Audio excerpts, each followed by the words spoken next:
அனைவருக்கும் வணக்கம். இது உங்கள் விஎஸ்எஸ் புதிய பயணம். இன்றைக்கி நம்ம பார்க்க போகிற மூலிகையின் பேர் கல்யாண முருங்கை. சில ஊரில் கண்ணால முருங்கன்னு சொல்லுவாங்க, இன்னும் சில ஊரில் முள் முருங்கன்னு சொல்லுவாங்க.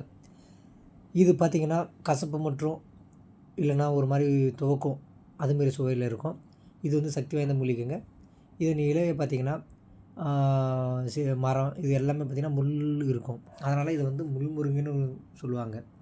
இதோட நன்மைகள் பார்த்திங்கன்னா பெண்களுக்கு கர்ப்பப்பை பிரச்சனை சரி பண்ணும், குழந்தை பேரு உண்டாக்க வழிகாட்டுது. அதனால தான் பார்த்திங்கன்னா அந்த காலத்தில் இந்த செடியை எல்லார் வீட்லேயும் வச்சுருந்துருக்காங்க. வெளியில் இருக்கும், கிராமத்தில் பார்த்திங்கன்னா நிறையா இருக்கும். இன்னமும் சில கிராமத்தில் இதை நிறையா வச்சுருப்பாங்க. இதை வந்து அனைவரும் சாப்பிட்ருக்காங்க. அதே போல் பார்த்திங்கன்னா இது சுவாச பிரச்சனை சரி பண்ணும். இப்போ நம்ம பாருங்கள், எல்லா ஹாஸ்பிட்டலும் போயிட்டு வெறும் மாத்திரையாக போட்டுக்கிட்டு இருக்கோம். அப்போல்லாம் பார்த்திங்கன்னா இதுதான் வயிறு பிரச்சனை எல்லாத்தையும் சரி பண்ணுறதுக்கு இதை எப்படி யூஸ் பண்ணுறாங்க பார்த்திங்கன்னா, இதோட இலைச்சட்டை எடுத்து தினமும் உணவில் சாப்பிட்றாங்க. அப்படி சாப்பிடும்போது எனக்கே பார்த்திங்கன்னா சின்ன வயசில் எனக்கு சளி பிடிச்சிருக்கும்போது எங்கள் அம்மாவும் பார்த்திங்கன்னா ஒரு 2 இலையை பறித்து அப்படியே பச்சைப்பா முன்னு நீ சாரம் முழுங்கப்பா அப்படின்ட்டுருக்காங்க. சாப்பிடும்போது ஒரு மாதிரி கசக்கும், ஒரு மாதிரி துவக்கும், ஒரு மாதிரி எரியும். எனக்கே இருந்திருக்கு. அதை சாரம் மட்டும் பண்ணிவிட்டு அப்புறம் துப்பியிருக்கேன். அதுமாதிரிலாம் பண்ணியிருக்காங்க. அதுமாரி பண்ணும்போது என்ன ஆகுனா நம்மளுக்கு சுவாச பிரச்சனை, சளி பிரச்சனை இல்லாமல் பார்த்துருக்கோம். இது நானும் இதுமாரி பண்ணியிருக்கேன். ஏன்னா எங்கள் அம்மா எனக்கு பண்ணியிருக்காங்க. ஸோ அதனால தான் உங்களுக்கு சொல்கிறேன்.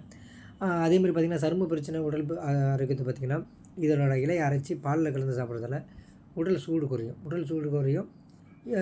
இதனால் வந்து பார்த்திங்கன்னா இது கிருமிநாசினி. அதாவது பார்த்திங்கன்னா இப்போ பாருங்கள், நம்ம வந்து இது வாங்கிக்கிறோம், சானிடைசர் வாங்கி யூஸ் பண்ணுறோம். அந்த காலத்தில் இதுவும் வந்து ஒரு கிருமிநாசினியாக யூஸ் பண்ணியிருக்காங்க. இதை பார்த்திங்கன்னா முக்கியமாக நீங்கள் பார்த்திங்கன்னா நம்மளுக்கு வந்து எல்லா நோயும் வர்றதுக்கான முக்கிய காரணம் பார்த்திங்கன்னா என்ன சொல்லுவாங்கன்னா சூடு, உடம்பு சூடு. நம்ம உடம்புல சூடு வராமல் பார்த்துக்கிட்டா எந்த ஒரு நோயும் வராதுங்க மேக்ஸிமம். ஸோ அதனால் வந்து நார்மலாக உடம்பு எப்படி இருந்துச்சுன்னா ஆரோக்கியமாக இருக்கலாம். அதனால் உடம்புல சூடு வராமல் பார்த்துக்குங்க. இந்த காலத்தில் பார்த்திங்கன்னா நிறைய பேர் உட்காந்துக்கிட்டே இருக்கிறதால இந்த உடம்பு சூடு வந்து அதிகமாகுது. ஸோ அதனால் வந்து முடிஞ்ச வரைக்கும் நிறையா கால் ஒரு வேலை கொஞ்சம் பண்ணுங்கள். உடம்பை தினமும் வேர்க்க விடுங்க. அப்படி பண்ணால் மட்டும்தான் உடம்பு ஆரோக்கியமாக இருக்கும்.